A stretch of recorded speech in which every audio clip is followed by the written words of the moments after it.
রয়েছি রংপুর মেট্রোপলিটন কোতোয়ালি থানার সামনে। আপনাদেরকে জানাতে চাই যে গতকাল রংপুরে যে মায়া সাইবার ওয়ার্ল্ড এবং যে ক্যাবল অন অর্থাৎ যারা আসলে ডিশ এবং ইন্টারনেট যারা সরবরাহকারী প্রতিষ্ঠান তাদের অফিসে যুবদলের দুই বহিষ্কৃত নেতার বিরুদ্ধে কিন্তু হামলার অভিযোগ ওঠে। তাদের নেতৃত্বে বেশ কয়েকজন সেখানে হামলা চালায়।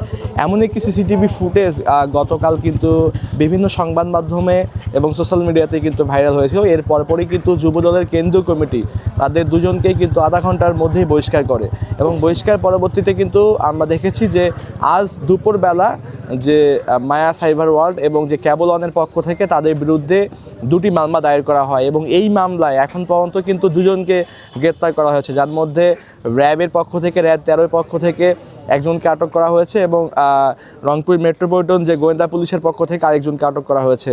আপনাদেরকে একটু জানাতে চাই যে গতকালকের ঘটনায় যুবদলের সদ্য বহিষ্কৃত সাধারণ সম্পাদক তামজিদুর রশিদ গালিবকে কিন্তু র্যাব 13 আটক করে এই থানায় কিন্তু পুলিশের কাছে হস্তান্তর করেন এবং অন্যদিকে কৃষক দলের সাধারণ সম্পাদক মিথুনকে কিন্তু গোয়েন্দা পুলিশ অর্থাৎ তারা কিন্তু আটক করে এই থানায় কিন্তু হস্তান্তর করেছেন, এমন তথ্য কিন্তু আমাদের কাছে রয়েছে।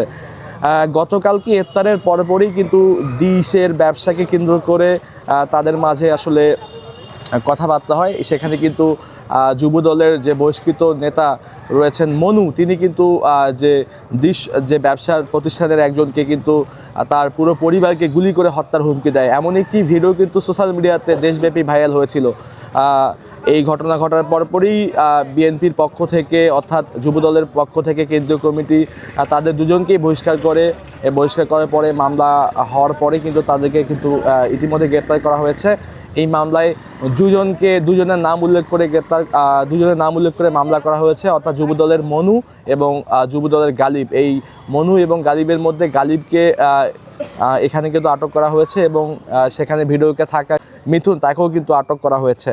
তো সব কিছু মিলে রংপুরে আসলে এই যে গতকালকের এই ঘটনা বেশ চাঞ্চল্যকর সৃষ্টি হয়েছে। এই ঘটনার সিসিটিভি ফুটেজ যখন সামাজিক গণযোগাযোগ মাধ্যমে আসে, বিএনপির মধ্যেও কিন্তু মিশ্র প্রতিক্রিয়া দেখা দিয়েছে। তারা কিন্তু বলছেন যে বিএনপির মাঝে তারা আসলে কোনো ধরনের অন্যায় অপদস্থ বা তারা কোনো ধরনের এই ধরনের বিষয় তারা টলারেট করবে না, এমন কিন্তু ঘোষণা কিন্তু তারাও দিয়েছে, বিএনপির পক্ষ থেকে বলা হচ্ছে। এবং যারা এই ধরনের ঘটনার সঙ্গে জড়িত থাকবে তাদেরকে দ্রুত কিন্তু আইনি পদক্ষেপ দেওয়ার আহ্বান কিন্তু তারা বলছেন। আমরা গতকালকে দেখেছি যে যুবদলের কেন্দ্রীয় কমিটি তারা কিন্তু তাদের যে স্বাক্ষরিত তাদের যে সেখানে তারা জানিয়েছে যে তাদেরকে বহিষ্কার পরবর্তীতে আইনি ব্যবস্থা নেওয়ার আহ্বান।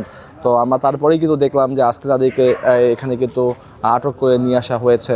আমরা বিএনপির বিভিন্ন স্তর নেতাকর্মীদের সাথে কথা বলার চেষ্টা করছি, তারাও কিন্তু এমনটাও জানিয়েছেন যে যারা আসলে অন্যায়ের সাথে জড়িত থাকবে তাদেরকে আসলে তাদের বিরুদ্ধে দল তাদেরকে কোনো ধরনের ছাড় দিবে না, দল আসলে তাদের বিরুদ্ধে ব্যবস্থা গ্রহণ করবে এবং সেই সঙ্গে আইন শৃঙ্খলা বাহিনীরাও তাদের বিরুদ্ধে ব্যবস্থা গ্রহণ করবে। এখানে কোনো চাপ প্রয়োগ করার কোনো সুযোগ নেই। সব কিছু মিলে আপনাদেরকে একটি বিষয় জানাতে চাচ্ছি যে গতকালকে যে রংপুরে যে মায়া যে সাইবার ওয়ার্ল্ড অর্থাৎ যারা ডিশ ব্যবসা সরবরাহকারী প্রতিষ্ঠান এবং ইন্টারনেট সরবরাহকারী প্রতিষ্ঠান ক্যাবল অন এবং মায়া সাইবার ওয়ার্ল্ড তারা একই আসলে গ্রুপ, তাদের আসলে যে প্রতিষ্ঠান এখানে কিন্তু তাদের আধিপত্য বিস্তারকে কেন্দ্র করে মূলত তাদের সেখানে তর্কাতর্কি হয় এবং সেখানে কিন্তু ভাঙচুরের অভিযোগ পাওয়া যায় এবং সেখানে হত্যার হুমকি দেওয়া হয়।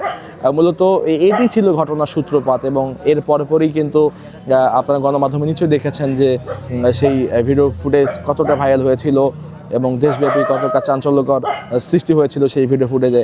এরপরে বহিষ্কার পরবর্তীতে কিন্তু এই গ্রেপ্তার হয়েছেন এবং যারা এখনও গ্রেপ্তার হয়নি তাদেরকেও গ্রেপ্তার করার চেষ্টা করা হচ্ছে বলে পুলিশ এবং র্যাবের পক্ষ থেকে জানানো হচ্ছে। তো রংপুর থেকে এই ছিল আমার কাছে সর্বশেষ।